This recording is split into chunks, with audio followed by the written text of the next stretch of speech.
pirštų rodymo uždavinys iš 3 dalių. Aš čia tik sukeičiau porą dalių vietomis, antrą dalį su trečia čia rašydamas, trumpai rašydamas sąlygą. Tokiu sprendžiant uždaviniu, žinoma, pirmiausia reikia susigaudyti, kas parašyta ir ko iš mūsų nori. Ne visada tai būna paprasta ir kartais sunku parašyti, formuluojant taip keistokai uždavinį, parašyti, ko mes čia norim. Tai yra, kai rašai viskas aišku, kai skaitai ne viskas aišku, kai dar reikia įspręsti ir dar pažymį įspręsti, tai visko pasitaiko. Sąlyga yra tokia, 2 žaidėjai rodo pirštus vienu metu, gali parodyti kiekvienas iš žaidėjų 1 pirštą, 2 pirštus arba 3 pirštus. Na tai jeigu parodė po 1 pirštą, turim tokią situaciją, po 2 pirštus tokią, po 3 tai tokią, bet galėjo būti vienas parodė, pirmasis parodė 1 pirštą, kitas 3 ir visi įmanomi variantai. Na ir dar sąlygoje pasakyta, kad skaičiumi M pažymėta parodytų pirštų suma. Tai yra ir klausia, pirmame punkte klausia, kokios galimos M reikšmės. Kokia ta gali būti suma. Ten tarp pateiktųjų atsakymų variantų yra vienas variantas, kuriame surašytos visos galimos reikšmės, aš jas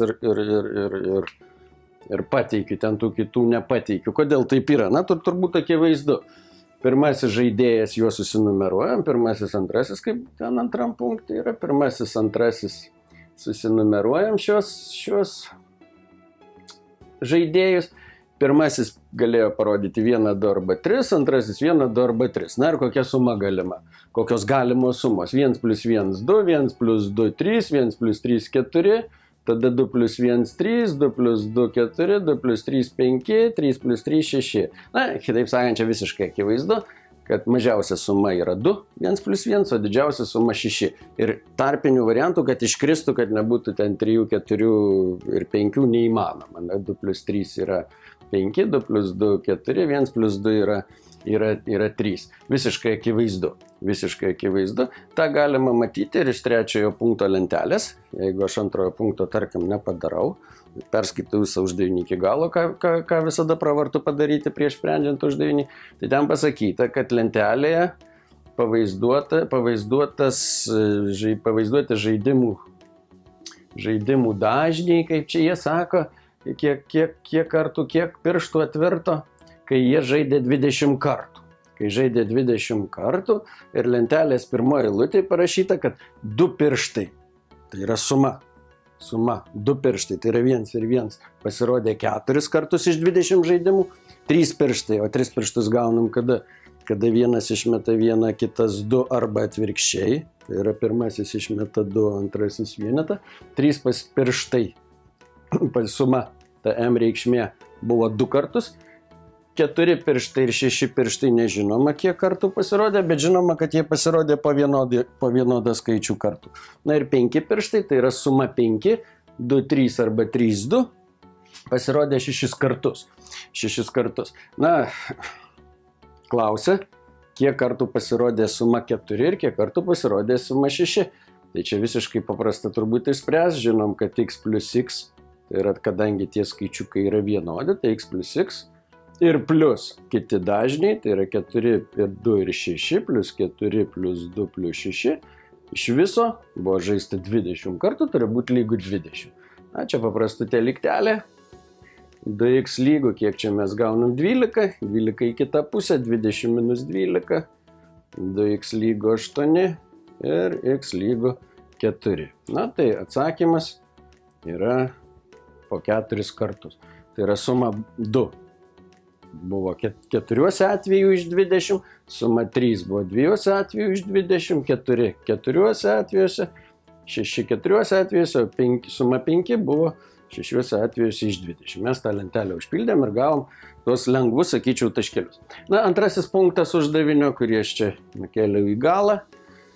Formuluotė tokia baisoka. Duota lentelė, gal tokia neįprasta formuluotė, duota lentelė, kur čia surašyti pirmojo žaidėjo metami pirštai, parodomi pirštai, čia surašyti antrojo žaidėjo parodomi pirštai.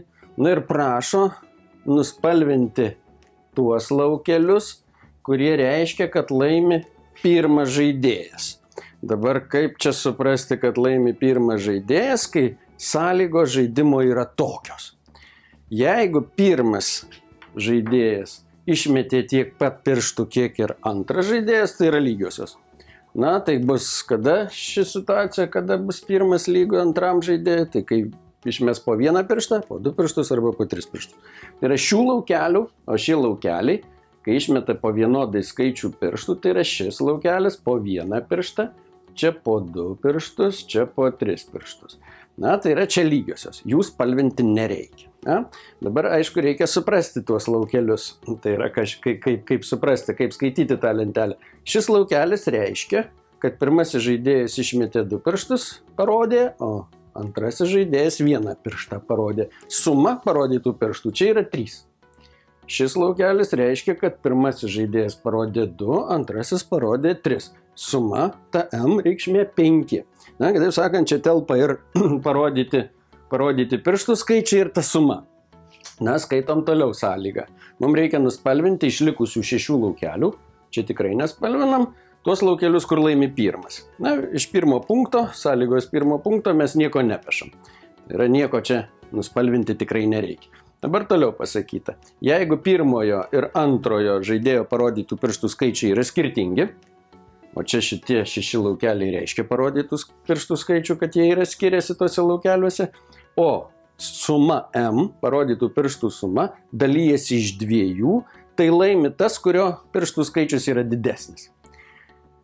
Trečiame punkte, čia tas pats, kai sumos yra, kai parodytų pirštų skaičiai ne vienodi, bet M nesidalyja iš 2, suma nesidalyja iš 2, tai laimi mažesnis. Ir sakant, laimi mažiau parodęs. Na, kada mes va čia jau gerai susigaudom, kas laimi, tai tada einam į lentelę ir žiūrim.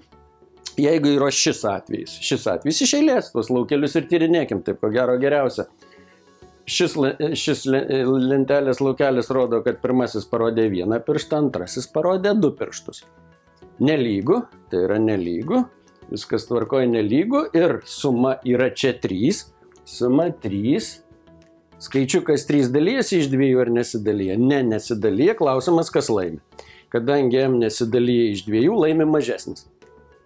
Kuris iš jų mažesnis? Pirmas ar antras mažesnis, tai yra mažiau parodė pirštų.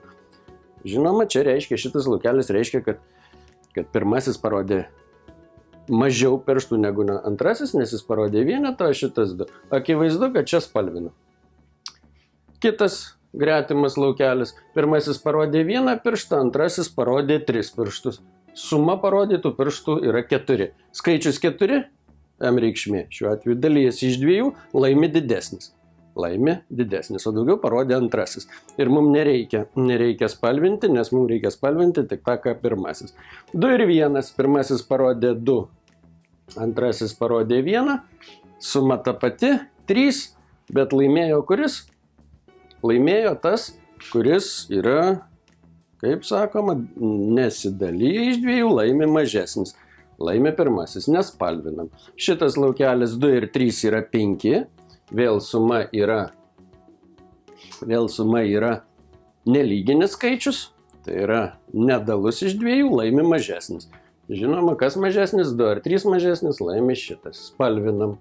3 ir 1 suma 4, kai yra lyginis skaičius, laimi didesnis, laimi tas pirmasis 3. Na ir šičia 3 ir 2, nelyginis skaičius, laimi mažesnis, reiškia laimi antrasis, nespalvinu. Vadinasi, nuspalvinti turi būti 3 laukeliai. Tas.